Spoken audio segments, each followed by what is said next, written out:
और उत्तराखंड अधीनस्थ सेवा चयन आयोग ने वन दारोगा भर्ती परीक्षा समेत 3 परीक्षाओं को रद्द कर दिया है, जिसके बाद परीक्षा पास करने वाले छात्र जो हैं वो सड़क पर उतर आए हैं। छात्रों का कहना है कि अब उनके पास आत्मदाह आखिरी विकल्प है और छात्रों का यह भी कहना है कि भर्ती परीक्षा पिछले 6 महीने से एसटीएफ जांच के अधीन है, जिसमें वन दारोगा परीक्षा की जांच जनवरी तक पूरी होने की बात कही गई, जबकि आयोग के अध्यक्ष ने जांच रिपोर्ट एवं बिना किसी चयनित छात्र के दोषी पाए ही केवल संभावनाओं के आधार पर परीक्षा को रद्द कर दिया।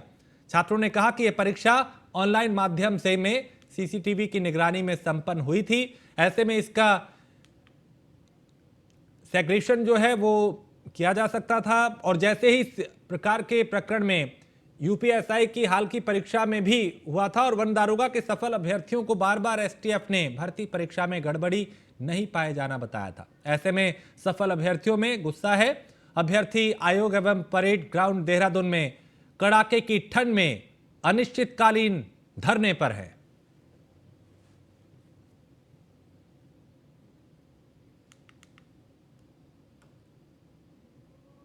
के फैसले से युवा आक्रोशित हैं, नारेबाजी आंदोलन कर रहे हैं। ये बताइए, जो निर्णय यूकेएसएससी ने लिया, इससे क्या नाराजगी है आप लोगों में? वो कह रहे हैं दोबारा परीक्षा करा सकते हैं हम। सर, नाराजगी ये है हमें, तो एक तो हमको कारण नहीं बताया जा रहा कि ये एग्जाम कैंसिल क्यों करा गया है। जो मर्तोलिया जी हैं वो रैंडम वे में जानकारी दे रहे हैं कि संभावना के आधार पर आपका एग्जाम कैंसिल कर रहे हैं। उनको ये लगता है कि 122 लोगों में संदिग्ध हैं। हम कहते हैं अगर संदिग्ध हैं तो उनके नाम उजागर करो ना। एसटीएफ कहती है कि हमने अपनी रिपोर्ट अभी सौंपी नहीं है। जब हमारी रिपोर्ट सौंपी नहीं गई है तो किस आधार पर फैसला लिया गया हमारी भर्ती का? रिपोर्ट के आधार पर फैसला होना चाहिए था। जब हमारी भर्ती का रिपोर्ट नहीं गई है, एसटीएफ हमको बोलता है, एसटीएफ के एसएसपी हमको कहते हैं कि अभी आपका एग्जाम पूरी तरह सेफ है, कुछ लोग पकड़े जाएंगे, उनको हम सेग्रीगेट कर लेंगे। और आज आयोग के अध्यक्ष कहते हैं कि हम सेग्रीगेट करने में असंभव है, मतलब कि वो नहीं कर पा रहे हैं। ये उनकी इनकॉम्पिटेंसी है, निकम्मापन है ये एसटीएफ का और किसका? आयोग का। उसकी सजा बच्चों को मिल रही है। 4 साल हो गए हमारे इस एग्जाम को। 2019 की ये भर्ती है। 4 साल से बच्चे यहाँ घिस रहे हैं। पहले एग्जाम कराने को आयोग के चक्कर काटते हैं, फिर रिजल्ट निकलवाने को, फिर फिजिकल करवाने को 25 किलोमीटर का फिजिकल निकाला है। जून के महीने की गर्मी में 29 जून को, उस दिन बारिश भी हुई है, धूप भी हुई, 4 घंटे लगातार चले हैं। आज ही क्या तुम्हारी भर्ती कैंसिल कर देंगे? इतने आसानी से हमारी भर्ती कैंसिल कर देंगे? आज आप लोग काली पट्टी पहन कर आए हैं। इस जो परीक्षा को निरस्त करने का निर्णय लिया गया और मार्च में दोबारा किए जाने की बात की जा रही है, क्या कहेंगे? आप लोगों का आक्रोश क्या है और दूसरा अब आपके पास आगे विकल्प क्या है? देखिए सर, जो अध्यक्ष साहब है आयोग के, ये तो मेरे को समझ नहीं आता है इनके, ये मतलब क्या सोच समझ के ये बात कह रहे हैं। पहले इनका व्यक्तित्व हम री एग्जाम कराएंगे, फिजिकल नहीं कराएंगे और बोलते हैं कि हम इसका कारण क्या है कि हम सेग्रीगेट नहीं कर पा रहे हैं ना। 122 लोग कौन है? जैसे यूपीएसआई में एनएससीआईटी वही एग्जाम एजेंसी है जिसने वो एग्जाम कराया सर, वही एग्जाम हमारे वही पैटर्न, उसी रैंक की भर्ती है, 2 स्टार रैंक है वो, उसी रैंक की भर्ती है। उसमें क्या हुआ? उसमें सेग्रीगेशन हुआ। उसमें अभ्यर्थियों के नाम, पिता का नाम, एड्रेस सहित तक उसमें सारा पब्लिश किया गया है। पुराने अध्यक्ष एसएस राजीव का बयान है, आज ही के नोटिफिकेशन अखबार में आपके माध्यम से पता लगा है कि देखिए इसमें एसटीएफ तकनीकी विशेषज्ञ की मदद लेकर दोषियों को चिन्हित कर सकती है। इसे पूरी परीक्षा निरस्त किए जाने से बचा जा सकता है। तो आप बताइए कौन है?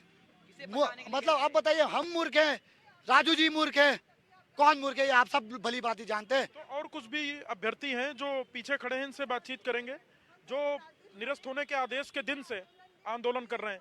यहाँ कुछ युवतियां हैं, इनसे बातचीत करेंगे। जो ये वन दारोगा की भर्ती परीक्षा निरस्त करने का निर्णय किया गया है, आप लोग आंदोलन में क्या कहेंगे? सर, मैं ये बोलना चाहती हूँ कि हमारी भर्ती पहले तो ऑनलाइन मोड में थी और ऑनलाइन मोड में और हमारा जो फिजिकल कराया गया था वो सिर्फ 620 बच्चों का कराया था और हमारी पोस्ट 316 पोस्ट है।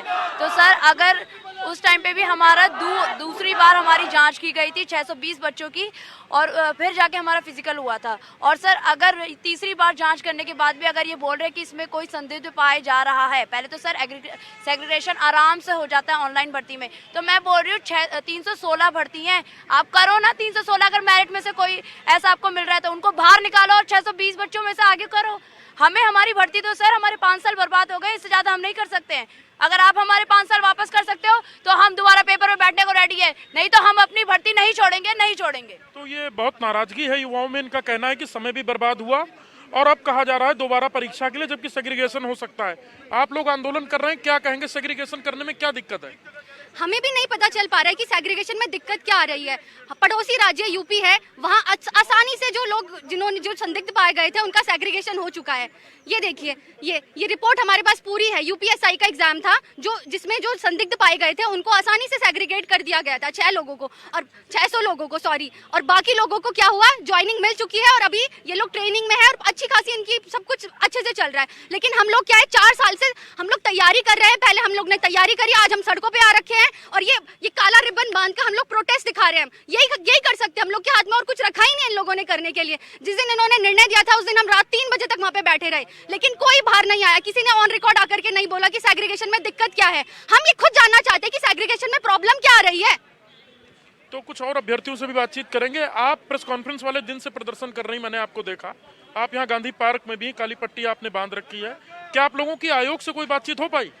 आयोग के तो जो चेयरमैन सर है, सचिव सर है, वो तो हमसे चोरों की तरह भांति निकल गए। अगर आप सच में आपने न्याय करा है तो अपने दम रखिए कि मुंह के सामने बोलिए ना। लाल बिल्डिंग के अंदर से फैसला देने की हिम्मत कैसे हुई है आपकी? क्योंकि उन्हें पता है ये अन्याय कर रहे हैं। भाई आप ही बताइए, जो न्याय करता है ना वो मुंह पे बोलता है, जो चोरी छुपे नहीं बोलता है कि हमने अन्याय करा है। और सर वो आईपीएस रहे, आईपीएस सर का काम क्या होता है कि जो न्याय करेगा, जो मतलब अपनी मेहनत से निकलेगा, उन्हें न्याय देना। और जो मांग क्या है आपकी? सर हमारी एक ही मांग है कि हमें ज्वाइनिंग चाहिए। री एग्जाम इसका कोई सोल्यूशन नहीं है। जैसे हमारी उम्र और हमारे साल वापस नहीं आ सकते हैं, वैसे ही री एग्जाम हम भी नहीं दे सकते और ना ही ये मुमकिन है, ना ही हम करेंगे। हम दिल्ली तक जाएंगे। आज हमारे भाई लोग यहाँ पर अपना सर वो मुंडवाएंगे, कल के दिन लड़कियां मुंडवाएंगी जितनी भी यहाँ खड़ी हैं। तो ये तमाचा होगा यूके ट्रिपल एससी के लिए कि उन्होंने अपनी जॉब नहीं कर पाए हैं, अपने आप को जो प्रूव नहीं कर पाए हैं। जिस पोस्ट में बैठे हैं ना, वो पोस्ट उसको आप जस्टिफाई नहीं कर पाए कि आप ऑनलाइन भर्ती परीक्षा में सेग्रीगेशन नहीं कर पाए। दिल्ली एक हमारा सेंट्रल है और यूपी जो हमारा पड़ोसी राज्य है, वहां पर सेग्रीगेशन पॉसिबल है, पर भाई हमारे उत्तराखंड में पॉसिबल नहीं है। युवा मुख्यमंत्री जी हैं हमारी, उनसे यही पुकार है कि जो ये युवाएं हैं जो यहाँ पर है, उनके लिए कुछ करा जाए, उनके भविष्य के बारे में सोचा जाए। यही हमारी वन दरोगा के अभ्यर्थी हैं जो नाराज हैं। अब इनका कहना है अब इसको हम आंदोलन की शक्ल देंगे, क्योंकि जो परीक्षा में वर्ष समय खराब हुआ वो वापस नहीं हो सकता और ये ऑनलाइन पहली परीक्षा थी, इसमें सेग्रीगेशन हो सकता था। कैमरा सहयोगी संदीप के साथ सुदीप जैन, न्यूज़ 1 इंडिया, देहरादून।